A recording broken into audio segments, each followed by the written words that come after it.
Yeah.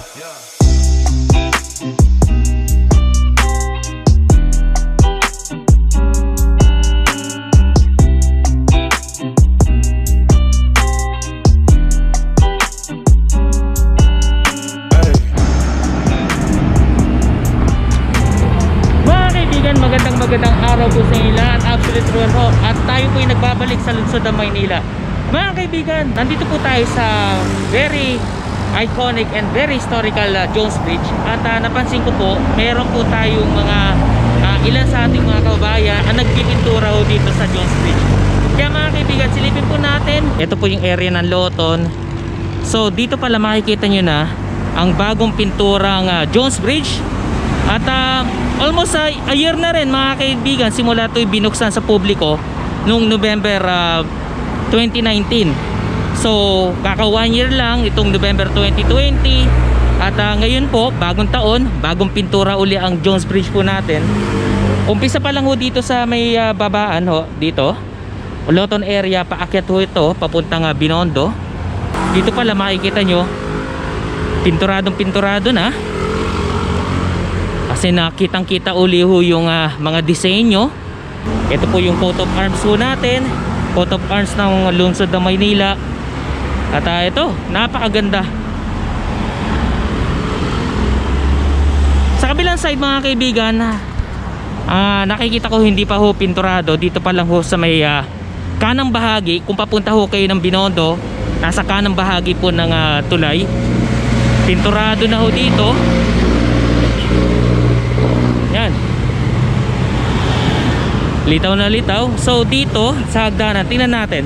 Ito pinturado na rin ho. Napakaganda. So ilog Pasig ho natin. Yan, pipinturahan din ho ito doon sa labas. Ito dito ho. So baba ho tayo dito. Wow, ang ganda na no. Uli.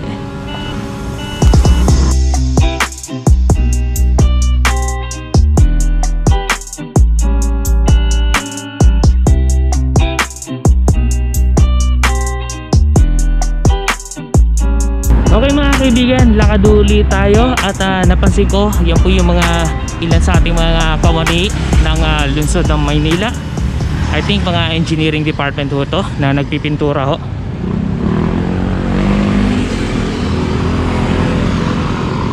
Ayan. Hi sir. Sir, kamusta na sir? Bagong pintura uli ang Jones Bridge natin kailan kayo nag-start? Ngayong araw na ho to? Ano pa, isang araw pa. Isang araw pa. Si General tanong mo. Ayun. Kahapon, kanina lang ako kasama Thank you.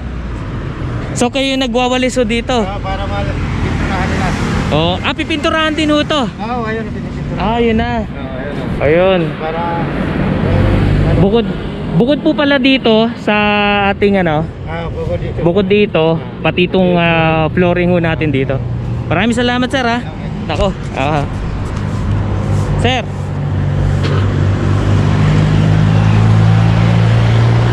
bagong pintura. Ayan, ito ang ating mga engineering department. So ito, pinipinturahan uli. Hi sir, kamusta na sir? Morning. Ito, pinipinturahan po uli nila. Bagong biso uli ang Jones Bridge natin. Sir, kailan kayo nag-start? Kailan kayo nag-start sir? Mga nakaraang araw lang. Ayun. Yung nakaraan taon, 2019, ito pininturahan ho to, yung inauguration ho, yung binuksan ho sa publiko. So ngayon ho, medyo nakupas na ho yung kulay natin dito. Ngayon, mini-maintain. Yan po at pinipinturahan po uli. Sa kabilang side yun po, si kuya nililinis o niwawali. So ngayon ito, yung mga kuya natin dito, ito yung pinipinturan ho. Ito rin si kuya. Hi sir, kamusta na sir? Opo. Anong kulay uli ho yan sir? Gray. Ano po? Gray. Gray, oho. Ito ba yung parang non-slip? Hindi siya nadudulas, no? Oo. Ayan Ayan, medyo nangupas na ho yung unang kulay na nilagay ho dito. Dati gray ho, ngayon gray pa rin ho. At pinipinturahan din ho ito. Yun. Yan, bagong bihis uli ang ating Jones Bridge. At nakakalungkot mga kaibigan, sa kabilang side, yung umakyat ho tayo doon sa may hagdanan sa kabila, napansin ko po is may mga vandalism din, may mga vandalism po ako nakita doon. At kung babalikan nyo po ang ating video, yung mga nakaraang video natin na kung saan naipakita ko rin sa inyo, may mga vandalism ho doon sa kabilang side. At nakakalungkot mga kaibigan, kumbaga ni-restore nga ho to ng ating pamahalaang lungsod ng Maynila sa pamumuno po ng ating butihing mayor ni Mayor Isko Moreno Dumagoso. Ilan sa ating mga kababayan talagang patuloy pa rin ho nila binababoy ulit itong Jones Bridge. Pero mga kaibigan, hindi mapapagod sila Mayor Isko pati ang pamahalaang lungsod ng Maynila na linisin itong Maynila po natin, particularly itong Jones Bridge.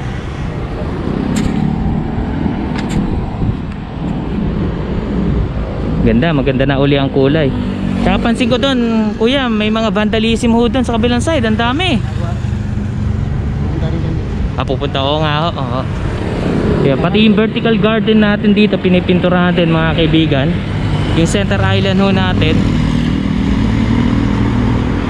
napakaganda na yung kulay natin dito. Ayun kuya, anong pangalan po niya kuya? June. Sir June. General Foreman. Kayo yung General Foreman ho? Oo. Ayun. Kasi sukat makalapat tunay. Ayun, siya po ang General Foreman natin dito sa Jones Bridge. At napakasipag kahit araw ng linggo. Kailangan. Kahit araw ng linggo, patuloy ang serbisyo natin. Sir June, thank you. Ayan, lakad ho tayo. Napakaganda uli ang kulay ho natin. Yellow, gray, white. Pati yung vertical garden natin o yung center island natin ng mga halaman, pinipinturahan din. Ayan po siya, ayan po si kuya.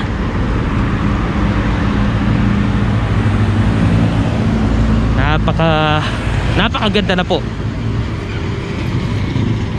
Dito, huwag muna natin tapakan, baka kasi basa ho to. Ayan.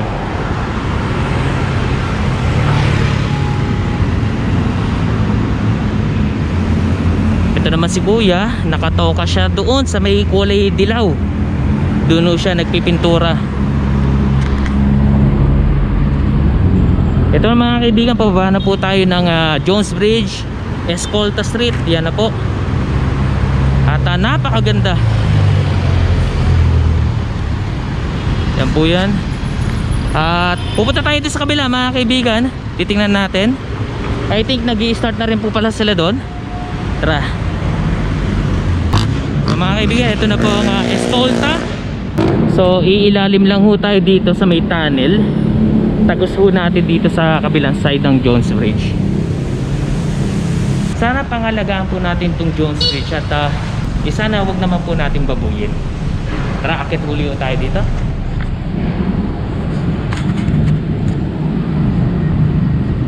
So by the way mga kaibigan at hinihintay pa rin natin ang pagbabalik ng dalawang La Madre Filipina. Dito na tayo para makita nyo.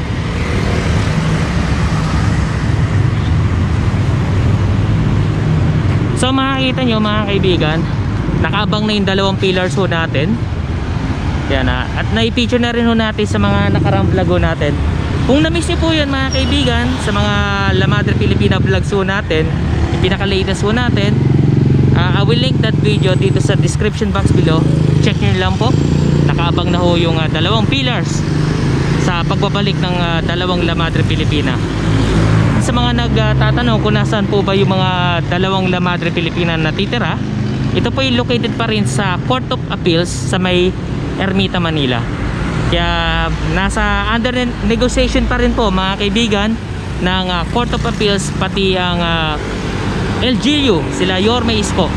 Sana maibalik na sa original na lagayan dito po sa Jones Bridge. ang dalawang La Madre Pilipina. Yan po, hihintayin po natin yan. Hi sir, good morning. Para eksakto nga, para sa Chinese New Year, no? Para nga, tama nga pala mga kaibigan, palapit na rin pa pala ang Chinese New Year. Ito yung hinahanda itong Jones Bridge para maging maayos naman at balik ulit sa kulay yung Jones Bridge po natin. Diba sir? February. February, oo, tama. Ayan. Ano pangalan po nila sir? Ha? Ano pangalan po nila? Arnel. Arnel, Sir Arnel. Marcos. Yun, si Sir Arnel Marcos. Yun. Kay engineer. Yeah, kay Engineer Andres, ang sikat na sikat na engineer. Galingan. Oo. Kanta. Ayan sir, anong masasabi niyo sir sa mga sa mga kababayan pa rin natin na may mga nagbabandal pa rin ho dito? Wala naman. Ano ba lang yun? Hindi natin ano yun eh. Hindi natin mapipigil yun kasi hindi naman natin kaya bandayan ito magkakadamag eh. Hindi na kasi nila. Hindi na naman sa gabi. Sa gabi tumitira sila. Pag wala ng tao, magbabandal sila. Oo nga. Kaya nagagawa ng nila kaya Nagagawa nila ang gusto nila sir. oo, kasi sa madaling araw tinitira yun, walang tao, walang tulog na yung tao. Ayun yung mga alas 2 sa madaling araw, wala lang gising yun. Nakakalungkot lang kasi patuloy natin na sinisikap na nga ayusin yung tong Jones Bridge binababoy pa rin no? Wala silang magawa. Ayaw nilang makitang malinis yung lugar nila, yung bayan nila. Kasi may napansin ako dito sa may hagdanan, may mga bandal na nga ho dyan. Nakakalungkot lang ho talaga. Sige Sir Arnel lakad lang ako dito. Ayun, maraming salamat. Oo, maraming salamat. Oo, ingat ho kayo. Ito mga kaibigan, dito wala pa pong pintura. Ito nakakalungkot mga kaibigan, tingnan nyo, iniwan ng ilan sa ating mga kababayan. Tingnan nyo ginawa rito, di ba? Ano ba yan? Kunin na lang natin to at hanap lang po tayo ng basurahan.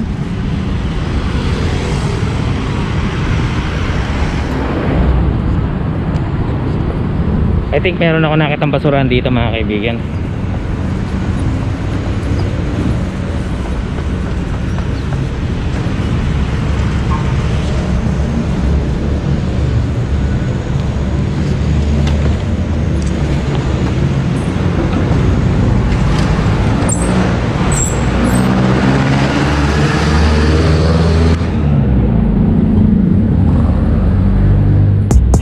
So ito, tapon lang muna natin dito.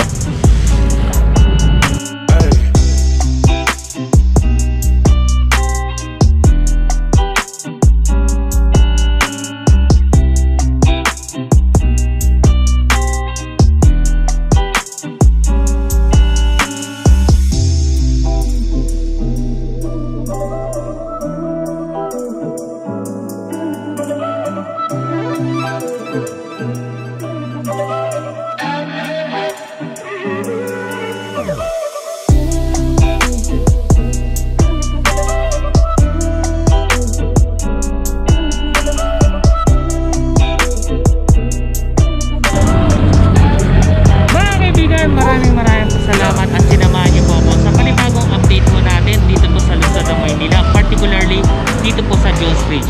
Ayan po, nakita niyo po, napakaganda na po uli ng Jones Bridge po natin. Ivory white po ang kulay at pati ho yung vertical garden po natin dito ay pinipinturahan na rin. Mga kaibigan, please ingatan po natin itong Jones Bridge at huwag po nating pabuyin at sirain. At nakakalungkot mga kaibigan, may mga ilang party pa rin dito sa Jones Bridge ang may mga vandalism. Mga kaibigan, tandaan nyo, hindi mapapagod ang pamahalaang lungsod ng Maynila. Sila Yorme Isko at patuloy pa rin nililinis, inaayos pa rin ho ang lungsod ng Maynila. Mga kaibigan, ingatan po natin itong Jones Bridge because very historical po itong tulay na to. Mga kaibigan, ingatan po natin at mahalin po natin ang kasaysayan. And by the way po mga ka-absolute, mga kaibigan, kunin ko na rin po itong pagkakataon na pasalamatan ang ating mga kuya ho dito na patuloy na inaayos, pinapaganda po ang lungsod ng Maynila, ang engineering department, and lalo na po kay Engineer Andres na sikat na engineer po ng lungsod ng Maynila. Maraming po salamat, Engineer Andres, at ang iyong departamento. Sa mga hindi pa po nakakapag-subscribe, please click nyo lang po yung subscribe button below and hit that notification bell para updated po kayo sa mga videos po natin. Hanggang sa muli mga kaibigan, kita-kits, always stay safe, wear mask, and God bless. Maraming po salamat, lungsod ng Maynila.